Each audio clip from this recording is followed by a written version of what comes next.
पण या सगळ्या सोहळ्याला मराठी माणसाच्या अस्मितेला जोडण्याचं जे काम झालं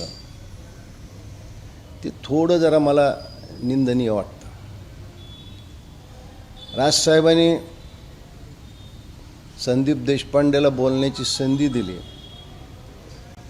मला वाटतं एक प्रकारे त्यांनी उद्धव ठाकरेवर हा उगवलेला सूळ आहे. कारण वाटाघाटीमध्ये संदीप देशपांडेला तुम्ही घेऊ नका, सामील करू नका, ही उद्धव ठाकरेंची आग्रहाची मागणी होती. आणि त्यामुळे संदीप देशपांडेला त्या सगळ्या प्रक्रियेतून बाहेर ठेवलं. तो नाराज आहे अशा बातम्या पसरू लागल्या. आणि काल त्याला ही संधी एवढ्यासाठी दिली की दर पाडव्याच्या सभेला संदीप देशपांडे उभाटा गटाचे प्रमुख उद्धव ठाकरे यांच्या महानगरपालिकेच्या कारभाराचे वाभाडे तो काढत होता. काल संदीप देशपांडेने एक गोष्ट सांगितली, मी त्याच्याविषयी संदीप देशपांडेचे खूप आभार मानतो. त्यांनी स्पष्ट सांगितलं की ठाकरे ब्रँड नाही आहे, ठाकरे ब्रँड नाही आहे. पुढे ते थोडी चूक लक्षात आल्यावर त्यांनी सांगितलं हा विचार आहे.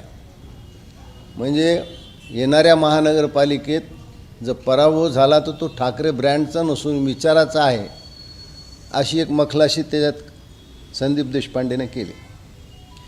मला सगळ्यात आश्चर्य राज ठाकरे यांच्या भाषणाचं वाटलं. राज ठाकरेंनी आपल्या भाषणामध्ये 20 वर्षानंतर आम्ही भाऊ एकत्र आलो, आज हा सोहळा बघायला माननीय बाळासाहेब मासाहेब त्यांचे वडील असायला पाहिजे होते. एक असा भावनात्मक थोडा त्यांनी एक दृश्य निर्माण केलं. समोरचे बसलेले लोक त्याच्यामुळे थोडे भावुक झाले. पण त्यानंतर जे ते भाषणं अदानीवर घसरले, मला कळालंच नाही की ते अदानीवर का घसरले. अदानीच्या प्रगतीचा आलेख त्यांनी सगळा जनतेसमोर आला. खरं म्हणजे अदानी आणि त्यांचं स्नेहभोजन त्यांच्या घरी एकदा पार पडलं होतं. पण देशभरात अदानीची प्रगती कशी झाली हे दाखवून विलेपार्लेमध्ये चिकूच्या वाडीमध्ये बसलेल्या एका माणसाला काय मिळणार होतं त्यात. त्याला अदानीच्या प्रगतीशी काही घेणं देणं नाही आहे. त्याला महानगरपालिका काय सुविधा पुरवते. मला वाटतं मी काल बहुतेक तो 146 नंबरचा वार्ड असावा, तुकाराम का त्यांच्या तिकडं प्रचाराला गेलो आणि मला जो माणूस घेऊन जायला आला त्याला मी विचारलं, हा मुंबईचाच भाग आहे का. म्हणजे काल त्यांनी मुंबई महानगरपालिकेच्या निमित्ताने घेतलेल्या सभेमध्ये अदानी पुराण सुरू केलं. मग मला सांगा राज ठाकरे साहेब, तुम्ही हे सांगितलं की गेल्या 10-12 वर्षात अदानीची प्रगती झाली, त्याला तुम्ही या देशाचे पंतप्रधान मोदी यांच्या संबंधी जोडले. माझा एक छोटासा आपल्याला प्रश्न आहे, आपल्या मातोश्री बिल्डर्सची प्रगती कधी झाली तो काळ आठवा ना. तो काळ जर तुम्हाला लक्षात येईल तर येईल की ज्यावेळेस युतीची सत्ता होती त्यावेळेस तुमची मातोश्री वाढली, त्यावेळेसच तुम्ही कोहिनूर मिल घेतली, त्यावेळेसच तुम्ही मायकल जॅक्सन आणला. मग आता सुगीची प्रगती कुणामुळं झाली. म्हणजे अदानीचा काय मी प्रतिनिधी नाही आहे किंवा त्याचा मी इथं वकील म्हणून बसलेलो नाही. पण जी तुम्ही नावं वाचून दाखवली अदानीला, आजपासून मला वाटतं बहुतेक 25 वर्ष झाली असतील त्या गोष्टीला, मुंब्रा बंदरामध्ये जी हजारो हेक्टर जागा दिली ती काँग्रेसच्या काळात दिली होती. आणि ज्या ज्या ठिकाणची नावं राज ठाकरेंनी वाचून दाखवली त्यात बहुतांशी काँग्रेस, आप, तृणमूल काँग्रेस या राज्यात अदानी आहे ना. अदानीला सांगून पुन्हा त्याचा मराठी माणसाशी त्यांनी संबंध जोडला आणि सांगितलं की मराठी माणसा ही तुझी शेवटची निवडणूक आहे. मग तुम्हाला हे माहीत होतं, मग अदानीला तुम्ही घरी जेवायला का बोलावलं.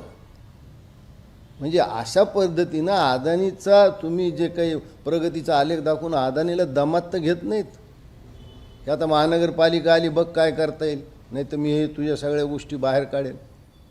मला असं वाटतं की ज्या शरद पवारला ते आदर्श मानतात, ज्या शरद पवारला राज ठाकरे मानतात, आज शरद पवारचा पक्ष महानगरपालिकेत त्यांच्यासोबत आहे. खुद्द अदानींनीच सांगितलं की शरद पवार माझे मेंटॉर आहेत. म्हणून कालची सभा एक कौटुंबिक नाट्य होतं. आपली घसरत चाललेली राजकीय पत वाचवण्यासाठी हा केलेला सगळा खटाटोप होता. आणि मग अशी काहीतरी वाक्य आपण फेकून द्यायची आपली एक न्यूज व्हॅल्यू आहे की सरकार मुंबईचं एअरपोर्टच विकून टाकणार आहे, सरकार हेच विकणार आहे. खरं म्हणजे वाढवाना बंदर असू, तिथे येणारं एअरपोर्ट असू, या सगळ्यामुळे पालघरसारख्या अतिमागासलेल्या जिल्ह्यामध्ये रोजगार उपलब्ध होणार आहे. खरं म्हणजे राज ठाकरेंनी स्थानिक लोकांना रोजगार द्या याच्यावर आंदोलन करायला पाहिजे होतं.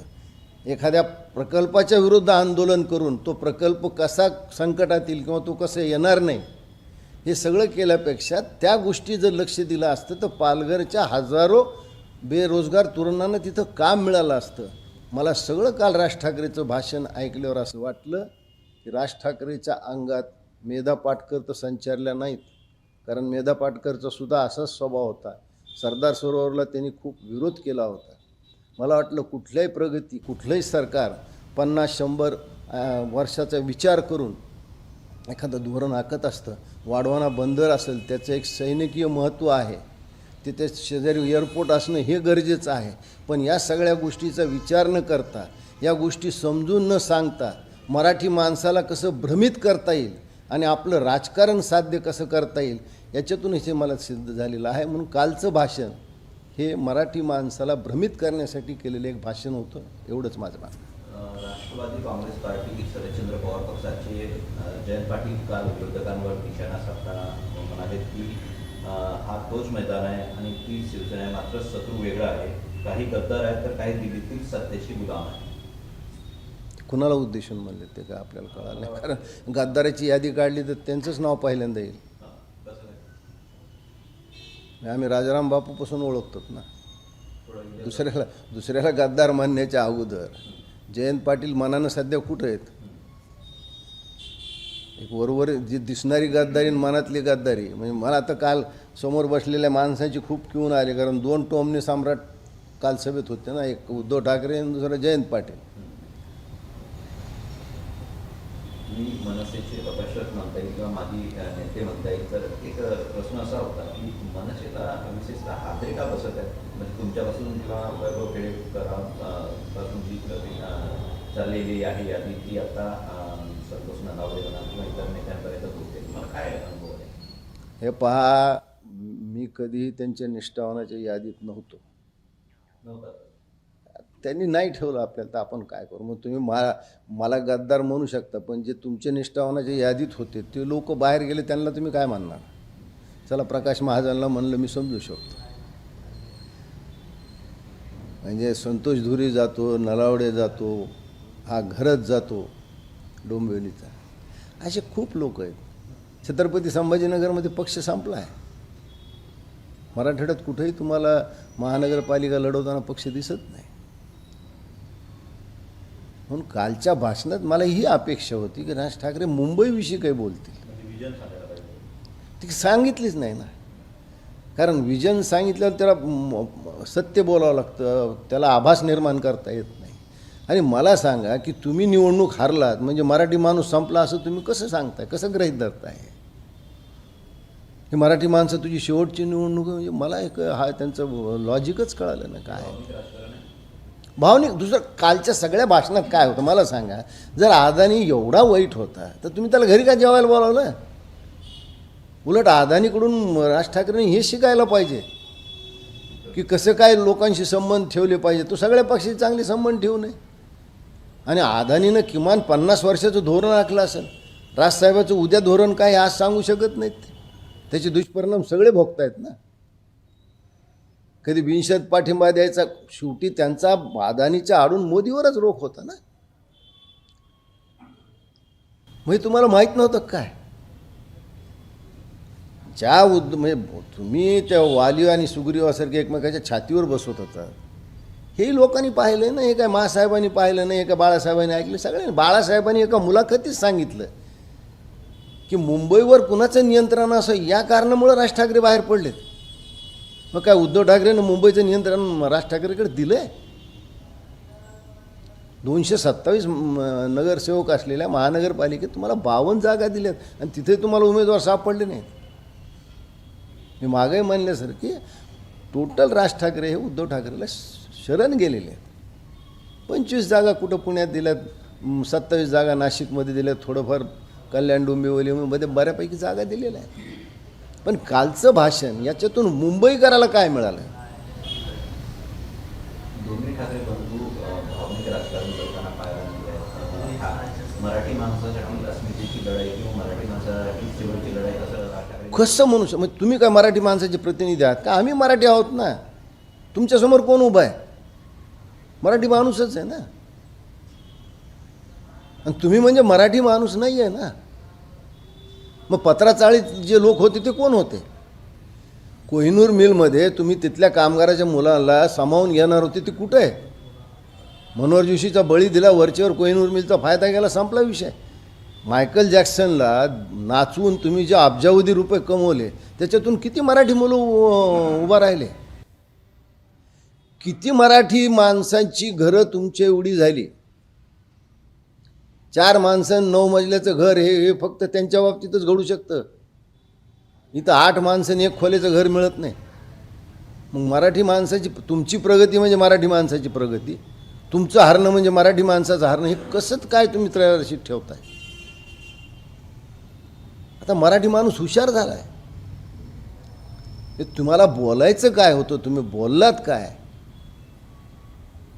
त्यातून काय मला सांगा ना, काल तुम्ही सगळे पत्रकार आहात की मराठी माणसाला काय मिळालं कालच्या त्यांच्या भाषणातून? हां, हे होऊ शकतं की कदाचित अदानीला दबाव येऊन अदानी यांनी काय मदत करू शकतो. मदत कुठल्या स्वरूपाची? कुठल्या स्वरूपाची असू शकतं? नसता मी म्हणलं तसं की एक विले पार्लेमध्ये बसलेला किंवा चेंबूरमध्ये बसलेल्या माणसाला अदानीची प्रगती तुम्ही दाखवली, त्याला काय उपयोग आहे त्याचा? त्याच्या समस्या वेगळ्या आहेत, त्याची समस्या अदानी नाही आहे. मग एवढं राज ठाकरेला समजत नाही असं मी समजत नाही. त्यांची समज खूप मोठी आहे.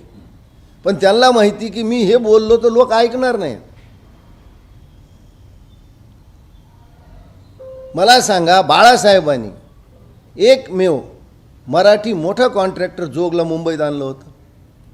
या 2 भावांनी किती मराठी माणसं किंवा किती मराठी मोठे उद्योगपती महाराष्ट्र किंवा मुंबईत आणले? जोगसुद्धा टिकवून ठेवला नाही यांनी. DSKच्या बाबतीत एकदा पत्रकार परिषदेत पुढे काय झालं? तुम्ही किती मराठी माणसाच्या मागं उभं राहिलात? आणि आज तुम्ही अंबानी आणि अदानी, आम्हाला त्या दोघांच्या वादात मला जायचं नाही. अंबानी आणि अदानीचा मी काही वकील नाही, पण अंबानीच्या लग्नात तुम्ही नसता, अदानीला घरी जेवायला बोलवता, आम्हाला पुन्हा मराठी माणसाचं भावनात्मक आव्हान करता. मुंबईनंतर आज ठाण्यात परत दोघे ठाकरे बंधू येत आहेत. शिंदे निशाण्यावर असतील अशी अपेक्षित आहे. असणारच ना, शिंदे निशाणावर असणार. कारण आजपर्यंत असं कधीच झालं नाही ना की शिवसेना फुटली आणि सगळंच काही गेलं आहे. मी तर नेहमी म्हणत असतो ना, एक माणूस उठतो सुरतेला जातो आणि त्याच्या मागं 50 लोकप्रतिनिधी जातात. हे उद्धव ठाकरेंना आत्मपरीक्षण करायला पाहिजे. शिंदेवर टीका करणं सोपं आहे. तुम्ही काय टीका करणार? दोन्ही ठाकरे बंधू शिंदेचा गड शक्यता आहे. हे पहा, सामान्य जनता जोपर्यंत शिंदे साहेबांच्या माग आहे, त्यांनी किती भाषणे केल्याने काय फरक पडणार आहे?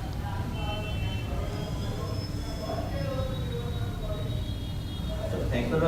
हा मराठी माणसासाठी हा शेवटची निवडणूक आहे, तसे राज ठाकरे म्हणालेले आहेत. आणि आज ठाण्यात देखील मोठी प्रचार सभा ठेवणार आहे. मला असं वाटतं की मराठी माणसाचे राज ठाकरेचे एकटे प्रतिनिधी नाही आहेत. मराठी माणसाचे प्रतिनिधी एकनाथजी शिंदे आहेत, मराठी माणसाचे प्रतिनिधी देवेंद्र फडणवीस आहेत, मराठी माणसाचे प्रतिनिधी अजितदादा आहेत, शरद पवार आहे, सुप्रिया सुळे आहे. खूप मराठी माणसाचे प्रतिनिधी आहेत. हे एक यांच्याकडे ठेका नाही दिला कोणी मराठी माणसाने. वस्तुस्थितीवर तुम्ही काय ते बोला. आभासी चित्र निर्माण करू नका. तुम्हाला लोकांनी नाशिकची सत्ता दिली, काय झालं? ती सत्ता का गेली याचं कधी आत्मपरीक्षण केलं तुम्ही? पण मला असं वाटतं की मराठी माणसाचा हा ठेका ठाकरे बंधूंना अजिबात दिला नाही. हा ते बाळासाहेब होते. बाळासाहेबाच्या काळात सुद्धा सगळाच मराठी माणूस काही त्यांच्यासोबत नव्हता. मला असं वाटतं की ही महानगरपालिका या दोन भावाचं अस्तित्व, राजकीय अस्तित्व टिकेल का नाही याच्यावरच होते. तीच खरी धडपड आहे आणि त्यांना ती वाचवायची आहे. म्हणून मराठी माणसाला त्यांनी त्यात मध्ये ओढलेलं आहे. मराठी माणसाची ढाल करतायत ते. आदित्य ठाकरे म्हणतात की लाडकी बहिणीला 2100 रुपये मानधन देणार होते, पण ते कुठेतरी पूर्ण केलेलं नाहीये. 1500 तर दिले. ज्या योजनेची तुम्ही खिल्ली उडवली महानगरपालिकेत, का पण तुम्ही सांगितलं आम्ही 1100 रुपये देऊ? सांगा ना. की राज्याच्या तिजोरीचा खडखडाट झाला आहे, लाडकी बहीण योजनेमध्ये पैसे गेल्यामुळं राज्याचं सगळी कामं ठप्प झालीत. म्हणणारे कोण होते? हेच होते ना. आणि मी आदित्य ठाकरे आता नव्याने नकला करते ते मला कालच कळालं. मला वाटतं बहुतेक काकाच्या सहवासाचा परिणाम आहे.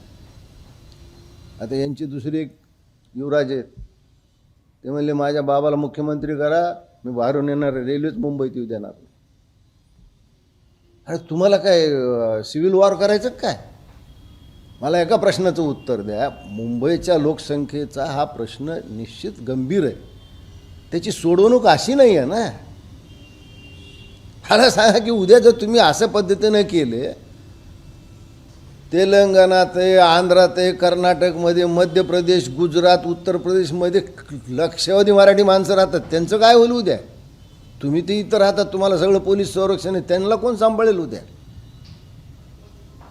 अशा पद्धतीनं हा प्रश्न पुन्हा शेवटी मुख्यमंत्री करतील का नाही हा वेगळा मुद्दा आहे. आज अमित ठाकरे म्हणले राज ठाकरेला मुख्यमंत्री करा, उद्या आदित्य म्हणेल माझ्या वडिलाला करा. त्याच्यावर सुद्धा एकमत व्हायला पाहिजे ना.